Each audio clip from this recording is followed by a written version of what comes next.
آپ کی بارگاہ میں سوال عرض ہے، لوگ اپنے بچوں کے نام یونیک رکھتے ہیں، کیا ہم اپنے مقدس مقامات کے اوپر مدنی منع یا مدنی منی کا نام رکھ سکتے ہیں، جیسے کہ صفا، مروہ اور مدنی منع کا نام حرمین؟ اس کے بارے میں رہنمائی فرما دیجیے۔ اور یونیک کا لفظ میں اب کسی حد تک سمجھنے لگا ہوں، ورنہ میں شاید یہ سمجھتا کہ بچوں کا نام یونیک نام رکھا جاتا ہے بچوں کا۔ یونیک من انوکھا نا، کیا یونیک منفرد، یہ منفرد یہ قوم نہیں سمجھے گی، یہ یونیک میں ہی سمجھے گی۔ یہ منفرد بھی نام رکھ ڈالے ہیں، کہاں رکھے ایک دن یاد رہیے تھا، انوکھا رکھ دیں گے۔ تو بہرحال یہ کہ وہ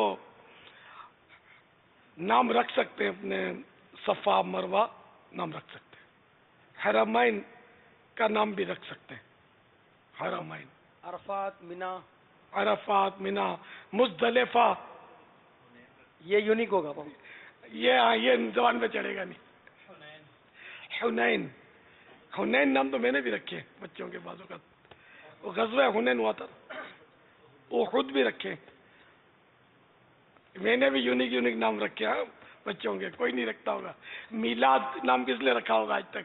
یہ الحمدللہ ہمارے یہاں جاری ہوا ہے۔ زمزم ہمارے یہاں جاری ہوا ہے۔ یعفور، آپ کی تو یونیک کریٹیوٹی ہے، وہ ہے رضا جی۔ باپا یہ مدنی رضا، یہ کریشن جو ہے نا، یہ اس کو ہم جو انگلش بہت ابھی اس میں یو کے وغیرہ میں کئی جگہ پر جمع ہے، یعنی کہ ایک جدت، کریٹیوٹی، کہ آپ نے ناموں کے ساتھ رضا کی جو اضافت کی ہے نا، یہ بھی یونیک ہے۔ امام کاظم رضا، اور یہ جو ہمارے اہل بیت اطہار میں جو ہمارے بزرگان دین ہوئے، ان میں بھی رضا، بلکہ رضا آیا وہیں سے، صحیح بات ہے، ہاں، علی رضا، امام علی رضا، جی جی، تو یہ رضا آیا وہیں سے۔ ہمارے یہ معاشرے میں رائج ہے نہیں تھا۔ فیضان اہل بیت، جو اعلی حضرت کے خاندان میں رضا چلا، اور یہ اعلی حضرت کے فیضان سے پھر چلتا ہوا رضا الحمدللہ ہمارے بھی سر کا تاج بن گیا۔